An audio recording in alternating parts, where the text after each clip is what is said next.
Hey guys, welcome back to Homistics. We only have a few weeks left till 2025, and I can see that so many people around us are starting to panic, starting to worry, thinking about what they've done this year and what they're going to do next year. One thing that I'm definitely going to be working towards is creating more of a non-toxic home. Well, this is something that I've been doing for a while now, but there's still so many things that we can do within our homes to make them non-toxic. And a lot of these things were surprising to me. I did not know that I was doing things within the homes that were causing my family and myself to fall sick. We do so much to set up our homes with things that enhance our daily life. For the comfort, the aesthetic appeal, we declutter, organize, and we clean, and all of that is fantastic when it comes to the visuals, but it's also good for when it comes to our physical health. We don't think about that a lot of times, but it really does make a difference. Just imagine a place full of clutter, over cluttered.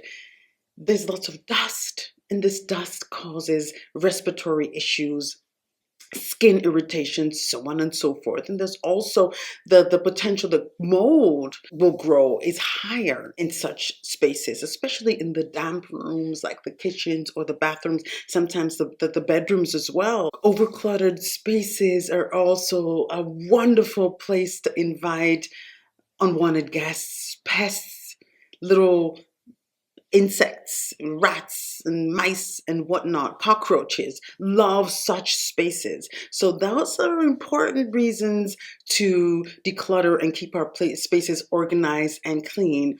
But I'll tell you what, dirty and overcluttered homes are not the only reasons why, because there are also toxins lurking around all over the home that can cause serious health risks. It's the little things that we do every day that can cause bigger, larger problems in the long run. Let's start out with foil paper and baking paper. Foil paper is aluminum foil. Baking paper is parchment paper, depending on what part of the world that you live. Well, aluminum foil, when it comes into contact with food, it can leach into the food, especially if you cook something that's very acidic or salty. It can cause serious health issues, especially if it's heated as well, like Alzheimer's disease. I remember when my kids were small, they would love to, like, when I buy yogurt, when you peel the top of the yogurt off, it's like this foil aluminum lid. They would lick it. And then I remember one old lady just tap me, because German ladies, they do that. They let you know when they think something's not working right. She said, no, no, no, no, no, you don't allow your children to lick that, because it's poisonous, it's aluminium. And yeah, I said, oh, okay, thank you. And I actually went home and did the research myself and checked it up, and it is true. And this is nothing new when it comes to foil paper. Okay, when it comes to foil paper, we all know that it can cause Alzheimer's. Similarly, but a little bit different, is baking paper, parchment paper, because baking paper is treated with some chemical stuff that's on top of it so it doesn't stick. And it releases some really dangerous fumes that leaches into our food and causes a lot of damage. I used to think that it was the bleached parchment paper that is dangerous, because obviously you think bleach, chlorine, but the brown kind is very sneaky because the chemicals are on top of it. And that causes so many illnesses, tumors, cancers, and so many of us women have fertility problems and cysts. And people, parchment paper and foil paper, we should try to avoid. I know it's really hard to avoid them completely, but try to reduce the amount of times that we use them. Try to look for alternatives. Be aware. Be aware. It's not every time that you bake something or you want to cover something up that you should grab your foil paper or parchment paper. And like the same as our pots, these non-stick pots, the ones that have that coated Teflon layer on them. I bought those pots, really nice ones. I was so happy, thinking that I'll be helping my children when it comes to cooking. It'll be so much easier, no more burning, and less fat, less grease, and all that. But that was horrible because it was years of literally poisoning myself and my family with these aluminum pots and these pots covered with Teflon. I know they're saying now that they're not as toxic as they used to be, or they're not toxic at all, but I don't believe them. I don't believe them because these pots are linked to cancer, infertility, and so many other health issues. You just need to have a little scratch on those Teflon layered pots, those non-stick pots, and the poison starts popping right into you, slipping right into your food, and that's horrible. And even the pots with ceramic layers, those are the same. If you end up scratching them just a little bit, the aluminium that's underneath is going to just leach into your foods. So you need ceramic pots and pans that are completely ceramic, not the ones with a little bit of aluminum hidden inside. I go for stainless steel or cast iron cookware because they provide non-toxic cooking surfaces, and that's what I want. Next up are the cleaning products. This is something that I'm very passionate about, talk about a lot, because it's one great way of keeping the toxins out of our homes. Most of the cleaning stuff that we use are filled with things contributing to the indoor pollution, polluting the air that we breathe within our home. Try and look for the friendlier cleaning products. We can make these ourselves, but there are many options in stores right now. Although, even with the options that you find in stores, you have to be careful with all this greenwashing going on. They'll say, oh, it's organic, it only has this and that in there. And you end up finding out, if you read the labels, that there are a lot of hazardous things in there. So, you can clean your entire house using simple things like white vinegar, lemon juice, olive oil, essential oils if you want to get some smell in there, bicarbonate of soda, um, uh, simple soap, right? And sometimes cleaning with water, just water is enough. It's not every time that we have to go in and start using dangerous and hazardous things that will irritate our eyes and our throat and cause headaches and all these other stuff. We don't really need to use that all the time. I just mentioned essential oils because that's what you can use to bring in fresh, nice smells in your home. Talking about smells, I have to include candles and air fresheners, those spray psh, psh things, the ones that you can plug in, incense. All of these things have been used for generations, and we have gotten used to having them be a part of rituals or bringing in that calmness and soothing mood into the home. But they also can cause a lot of damage. They're also, when they burn, release fumes that can tamper with our respiratory as well. So some people are very sensitive and they notice things like this right away, but others don't. So candles, incense, and air fresheners, we should be also careful which ones we use. There's the alternative of using beeswax or wooden wicks. We should be very careful which candles we burn and which incense we use because of the harmful chemicals that are used or that are released whilst they're burning. And here again, I think it's how often we use the candles and stuff that can cause the damage. I'm not saying we shouldn't use candles at all because I love myself a nice candle for the mood and all that, but we need to opt for the natural versions, natural kinds of beeswax or soy candles, and maybe using essential oils and diffusers instead if it's the scent that we really want. But just being more mindful about how often we bring in the candles.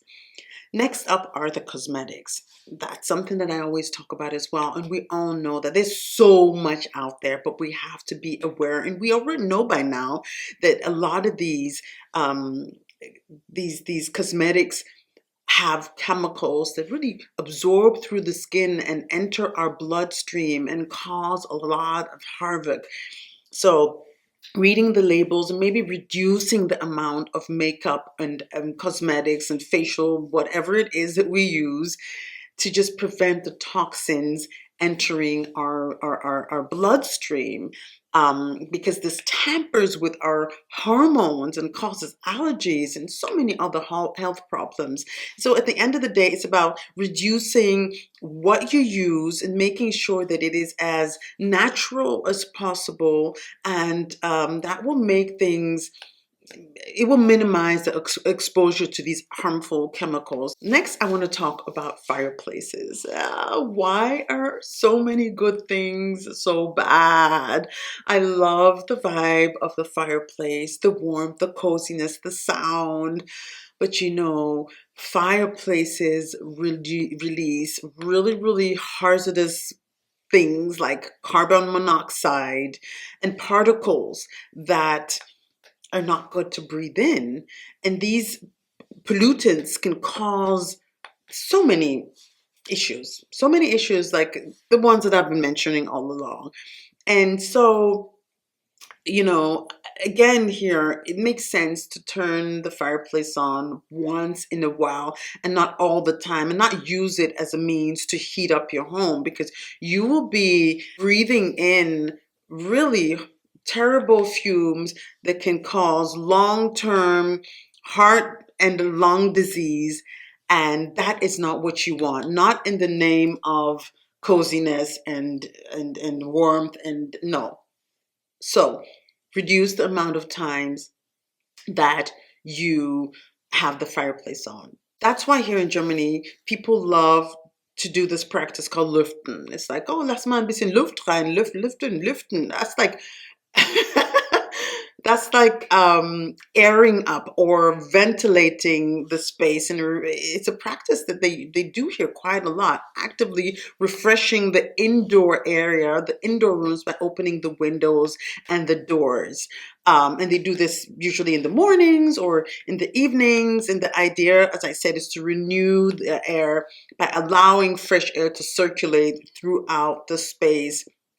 And there's also Stoßlüften, which is like to shock ventilate the place by opening two windows or two opening to opposite doors or something, so the room, the air can circulate and create a cross breeze to quickly replace the toxic or stale air in the room. Okay, so 5 to 10 minutes, windows open, get a burst of fresh air in, and that will minimize the or reduce or refresh the toxic air in the room.